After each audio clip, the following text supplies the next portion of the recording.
What is up, YouTube? This is your friend Dan. Welcome back to my channel. Today we are going to do a quick review of this amazing piece from Sideshow. It is a maquette. It is my first piece from Daniel Bell, and I'll tell you this right now, I am very impressed. This is a phenomenal piece, but of course it's not perfect by all means, and that's why we are going to do a quick review, and we'll talk a little bit about that. Now, it is made of polystone, and I took the liberty to get the dimensions, and I'll tell you that right now. So the width of this base is 15 inches, and then the depth is about 11 inches, and of course the height from the bottom of the base all the way to the top of his head is about 26 inches. Now, before we dive into the quick review, I just want to invite the folks from California and Nevada. If you are a local collectors, please follow us on Facebook. It's called the Bay Area Statue Collector. It's a small community. We started it 8 months ago. The whole idea of this local community group is to have an effective communication in terms of buying and selling. In that way, you don't have to spend too much money on the shipping. It's easy for pickup, and it's easy for, doing a swap. Now, once again, if you are interested, and I do invite you, join our group. It's called the Bay Area Statue Collector. Now, back to the statue. Let's dive into the review. All right, you guys. So here's the base. The first thing that I love about this base is the footprint. The footprint is pretty small, which is always a plus. For most of us statue collectors, one of the biggest problem that we have, or enemy, is the space, besides money, of course. And having a smaller footprint is, like I said, it's always a plus. So you can display this statue anywhere you want, and I think it will fit just perfectly. Now, the first time I saw this, a picture of it on the Sideshow website, I was a bit concerned about the color of the base, because I thought it would be just all black, there will be no color separation. But I was wrong about that, because once you have this on hand, you will see that there's again a lot of color separation here between the destroyed Batmobile and the mud. Now, the best part of this piece, in my opinion, as far as the base, is the tire. The tire is actually really amazing. It's sculpted beautifully. It's destroyed. The paint application on this is just phenomenal. Really conveys a lot of realism here. It looks like it's a real rubber, but it's all sculpted. And as you can see right here, the bat emblem, it looks like it's a real metal. It looks very sharp. It's all destroyed. This is the remnants of their fight scene between Bane and Batman. So as you can see here, there's a lot of battle damage. There's a lot of dings and scratches. And I don't know if the camera can pick this thing up, but you can see all this silver paint that is exposed. Of course, the paint on the Batmobile are all scratched up. That's why you'll see all that metal pieces coming out. Now, at the back of this base, as you can see, all of these things right here looks very sharp. It looks like a really sharp metal piece from the Batmobile, and it does have some really good reflection. It really showcase that metal part of the Batmobile. But again, that is just all excellent paint application, and the sculpt is also phenomenal. Now let's go ahead and move up to the boots. So this is the part where I feel like they missed. I feel like they could have done better. So this is the part where they were actually, so Bane and Batman, they're doing a battle on this muddy area.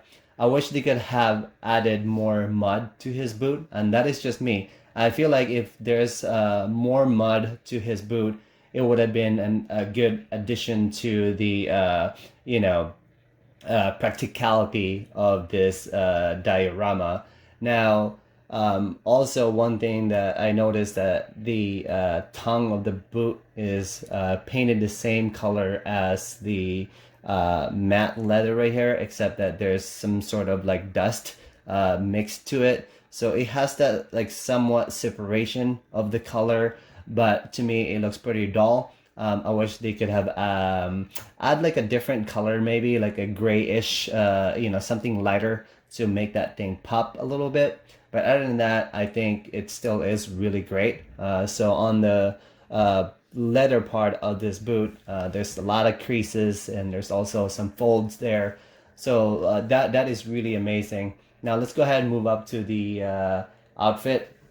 Now his pants is also sculpted beautifully. The paint application is really nice. So there's a lot of texturing right here, and then also the creases and the folds on his pants is just really amazing touch.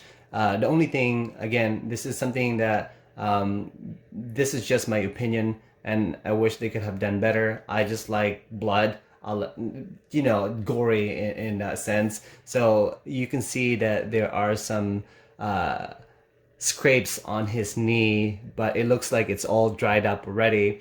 It would have been so much better if you actually see more like blood oozing out from his knee, to his pants. That would have been a really nice touch to it. But then again, this is not bad at all things considered. The pants there, like I said, there's a lot of texturing there. It looks like it's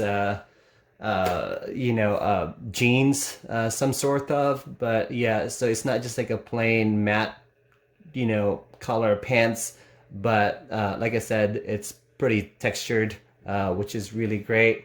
Now let's go ahead and move up to his torso. All right, so looking at the torso and the head area, the first thing that you will notice, of course, is his muscles. The muscles are humongous. It looks very empowering, You don't want to get punched by him, obviously. So the skin color and the sculpt is just top notch. The skin tone looks real. The veins that are coming out from his muscles are just unreal per se.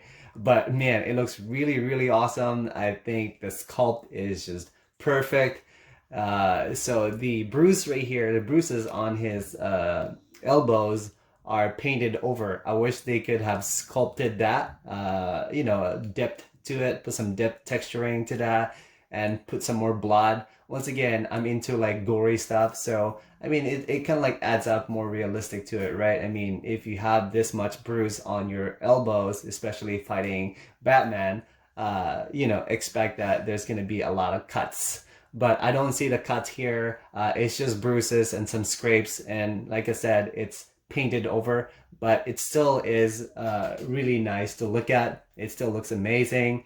And the tubing is very impressive as well, because I don't know if you can see it. The air bubbles are really nice touch to it. It looks like the liquid or the venom is flowing through those tubes, and the tubes, the buckle, and the eyes are blacklight. Unfortunately, I'm not going to be able to show you guys that because I don't have a blacklight right now. I'm so sorry.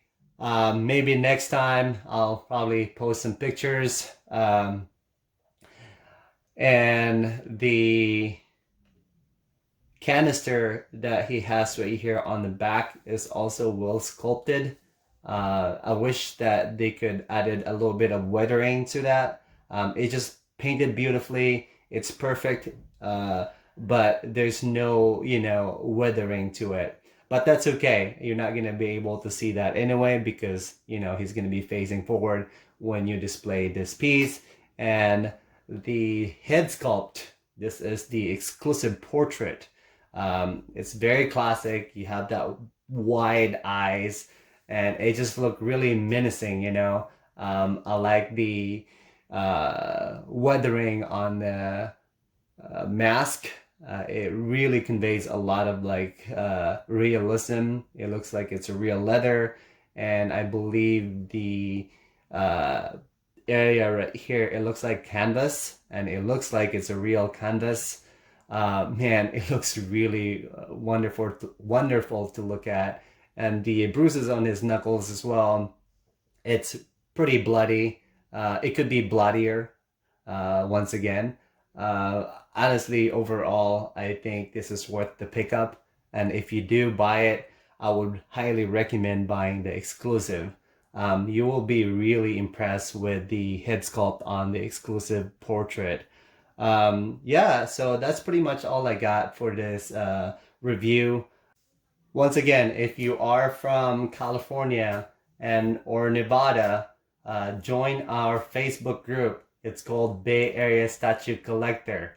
Follow us on Facebook, and I'll see you guys there. Now, if you have any questions or comments, please comments down below. If you like my content, you can subscribe or you don't have to. I don't really care. I'm just doing this for fun. And, you know, it's just a way for me to help our fellow statue collectors. This is just for a good buying reference. Once again, this is your friend Dan. I will catch up with you guys later until next statue review. Thanks. Bye.